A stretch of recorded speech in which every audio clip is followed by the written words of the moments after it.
नमस्कार, स्वागत है आप सभी का। सन सिटी मेहमान में आज हमारे साथ हैं समाज सेवी परमेंद्र बोहरा। इन्होंने अपने समाज के स्वर्गाश्रम में बहुत कुछ कार्य किए हैं और हाल ही में इन्होंने एक अस्थि बैंक बनाया है। तो आइए जानते हैं इनसे कि इन्होंने जो अस्थि बैंक बनाया है उसकी प्रेरणा इनको कहाँ से मिली और वो उनका उद्देश्य क्या है इसके बनाने के पीछे। नमस्कार। नमस्कार। आप ये बताएं कि ये जो अस्थि बैंक आपने स्वर्गाश्रम में बनाया है तो क्या कारण रहे हैं इसके पीछे? अस्थि बैंक बनाने का उद्देश्य मेरा ये है कि जो दिवंगत आत्माओं की जो फ्यूनरल के बाद जो अस्थियां आप हरिद्वार ले जाते हैं, उन अस्थियों को आप चाहें तो उसे स्वर्गाश्रम में ही संरक्षित रूप से रख सकते हैं। ये अस्थियां हम 1 साल के समय के लिए वहाँ संरक्षित रूप से रखेंगे। उसके बाद हम आप उनके परिजनों को इन्फॉर्म करेंगे कि सर आप ये अस्थियां आप ले जा सकते हैं। अगर ले जाएंगे तो उनकी स्वेच्छा है, अगर इन केस वो नहीं ले जा पाए तो 8 साल बाद हम उस अस्थियों का हरिद्वार में गंगा जी में विसर्जन प्रॉपर तरीके से कर देंगे। ये कैसे पता चलेगा कि प्रॉपर वे में कि किसकी है, कैसे कोई आइडेंटिफिकेशन? हाँ, इसके लिए हम सबसे उनके आधार कार्ड की फोटोकॉपी ले रहे हैं। किसी परिजन की डेथ हुई है, किसी एक व्यक्ति की आधार कार्ड की कॉपी हम हमारे जमा करते हैं। उसके बदले में हम उनको टोकन देते हैं। उस टोकन पे उसका नंबर लिखे हुए होते हैं और संस्था का नाम लिखा हुआ होता है। और वो टोकन जब वापस आएगा तो टोकन लेके आ जाएगा और अपना आधार कार्ड फोटोकॉपी ले जाएगा और साथ साथ अपने पूर्वजों की अस्थियां भी ले जाएगा।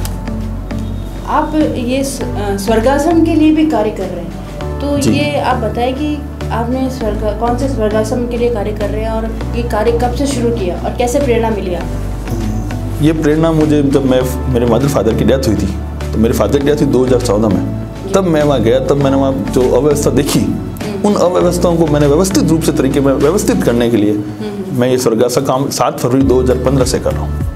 और कौन सा स्वर्गाश्रम है? ये है पुसना ब्राह्मण समाज स्वर्गाश्रम शिवांशी गेट जी।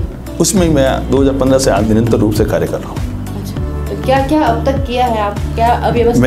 मैंने जैसे वहाँ बैठने की व्यवस्था नहीं थी, वहाँ शुद्ध जल की व्यवस्था नहीं थी, वहाँ पे शौचालय की व्यवस्था नहीं थी, वहाँ पे बगीचा नहीं था, शुद्ध वातावरण की व्यवस्था नहीं थी। तो इन सब क्षेत्र में काम करने के लिए मैंने सबसे पहले वहाँ शौचालय बनाया। उसके बाद मैंने शीतल जल के लिए प्रयोग बनाई। उसके बाद मैंने एक नवदाह गृह स्थल बनाया। उसके बाद मैंने वहाँ 250 अशोक के पौधे लगा दिए। उसके बाद मैंने पूरे बगीचा बनाया। बगीचा बनाने के बाद मैंने जो एक अस्थि बैंक बनाया है, मेरा भी लास्ट मैंने अस्थि बैंक बनाया है वहाँ पे। तो इसका सारा फंड आप किस तरह से? इसका सारा फंड मैंने सोशल मीडिया के तरीके से समाज से लोगों से मांग। सोशल मीडिया कैसे, मतलब आपने इसको प्रमोशन सोशल मीडिया पे किया कि किस तरह से? मैंने सोशल मीडिया पे जैसे रिक्वायरमेंट जो थी, उस रिक्वायरमेंट को मैंने सोशल मीडिया पे डाल दिया कि ये मुझे रिक्वायरमेंट है इस चीज़ की। उसका जो फेसबुक और व्हाट्सएप के ग्रुप थ्रू व्हाट्सएप पे भी ग्रुप बनाया हुआ है। जो भी मुझे सहयोग देता है आर्थिक रूप से, उसको व्हाट्सएप में जोड़ देता हूँ और व्हाट्सएप से वो मुझे पैसे देता है। और पारदर्शिता के लिए मैं उस व्यक्ति को दिखा देता हूँ इतना पैसा आया है, इतना खर्च हुआ है और इतना रिमेनिंग अमाउंट है, ये सब दिखाता हूँ। मतलब जो कहते हैं सोशल मीडिया इतना पावरफुल हो गया है कि कुछ भी आप उसको बिल्कुल सोशल मीडिया के माध्यम से ही जो मृत्यु सेवा संस्थान का मोक्ष धाम बन रहा है और ड्यू टू सोशल मीडिया। अब तक इसमें आपको कोई परेशानी ऐसी पड़ी जिसका ऐसे छोटी मोटी आर्थिक भी परेशानी आती रहती है, यूँ सामाजिक में कोई परेशानी नहीं हुई, किसी ने मुझे कुछ भी नहीं कहा। हाँ, लोगों ने भ्रांति फैली रहती है कि वहाँ जाओगे ये हो जाएगा वो हो जाएगा, ऐसा कुछ नहीं है। शुरुआती दौर में कोई ऐसा नहीं, शुरुआत में यही था भाई कोई साथ चले तो ठीक रहेगा, वरना फिर मैंने मेरे वाइफ को पूछा कि भाई मैं ये मिशन चलाना चाहता हूँ, तो उन्होंने यही कहा भाई कि आप शुरू करते हो लेकिन आप बैक नहीं हो सकते। अगर आपने शुरू कर दिया फिर करना पड़ेगा, क्योंकि मेरा ध्येय था कि मसाणे बैराग, जो अपने ज्योतिर्देशी भाषा में मसाणे बैराग, उसको खत्म करने के लिए मैंने ये, या उस भ्रांति को हटाने के लिए मैंने उसमें मेरी वाइफ का शानदार सहयोग रहा। जब पहले फर्स्ट बार मैं झाड़ू सफाई के लिए झाड़ू खरीदने गया तो मेरी वाइफ ने मेरे साथ चली और मेरी वाइफ ने सब कुछ सपोर्ट किया। आज भी जब मैं नहीं जाता हूँ ना तो मेरी वाइफ कहती है गए नहीं आज, मतलब। तो आपका रूटीन बना हुआ है कि आप रोज शाम को 5:30 से 6 बजे तक या 6:30 बजे तक मैं वही रहता हूँ और वही काम करता हूँ सब कुछ। अभी आपके साथ टीम है, टीम वर्क करते हैं? टीम वर्क है, प्लस टीम वर्क हो चाहे नहीं हो, आर्थिक रूप से सहयोग मेन जरूरी है। तो सहयोग आता रहता है तो काम चलता रहता है। और अब तो ये हालत है कि मैं कर देता हूँ, कोई प्रॉब्लम नहीं है, काम हो जाता है और हो रहा है। लगभग 20-25 लाख रुपए लग चुका है समाज के उसमें, और समाज बहुत अच्छे तरीके से सपोर्ट करता है। इस बदलाव को समाज ने एक्सेप्ट किया? बिल्कुल, हर बदलाव को मुश्किल से एक्सेप्ट करते हैं, लेकिन धीरे धीरे हो जाता है और कर लिया। अस्थि बैंक जैसे लोगों को एक बार तो लगा अस्थि बैंक क्या है, लेकिन आज समाज सपोर्ट कर रहा है अस्थि बैंक को, कोई विशेष प्रॉब्लम नहीं है। तो ये आपको प्रेरणा वैसे मिली कहाँ से मुख्य रूप से? एक्चुअल में तो मुझे ये प्रेरणा जो मिली हमारे देश के प्रधानमंत्री नरेंद्र मोदी जी का ये आह्वान था स्वच्छ भारत अभियान, उससे मैंने ये सब कुछ, मतलब आपने वहाँ स्वर्गाश्रम में गंदगी देख के उसको बस उसको मैंने स्वच्छ भारत अभियान को अंगीकार कर लिया अपने ऊपर, और मैंने कहा ये अपन सफाई करते हैं यहाँ की। और वहाँ से जब उन्होंने देश के लाल किले पे खड़े होकर जब बोला कि स्वच्छ भारत अभियान एक कदम स्वच्छता की ओर, उससे मैं ये सब कुछ इंस्पायरेशन है यहाँ पे।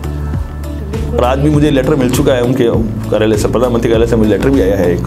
अच्छा, स्वच्छ भारत अभियान का हिस्सा हूँ मैं उनके, उन्होंने भेजा है मुझे लेटर। तो उन्होंने आपके इस कार्य को अप्रिशिएट किया है, उन्होंने किया है, जोधपुर जिला कलेक्टर ने किया है, जोधपुर के प्रथम नागरिक मेयर साहब ने मुझे अप्रिशिएट किया 26 जनवरी को, सभी ने इसी, और समाज ने भी, अखिल भारतीय पुरस्कार सेवा परिषद है हमारी, उसने भी मुझे सम्मानित किया है। इसी एक पहचान बन गई आपकी इस काम के रूप में, वो तो समाज का सहयोग से बन गई, वरना अदरवाइज कुछ नहीं थी।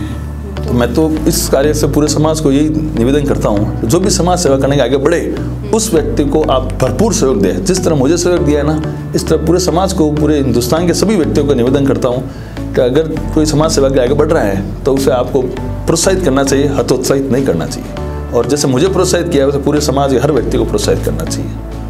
आपकी संस्था का भविष्य में क्या प्लान है? और मेरा ये प्लान है कि शिवांची गेट शमशान, जो समाज का शमशान है, वहाँ पर 8 जुलाई 2019 से किसी तरह की पैसा नहीं लगेगा फिंदल के लिए।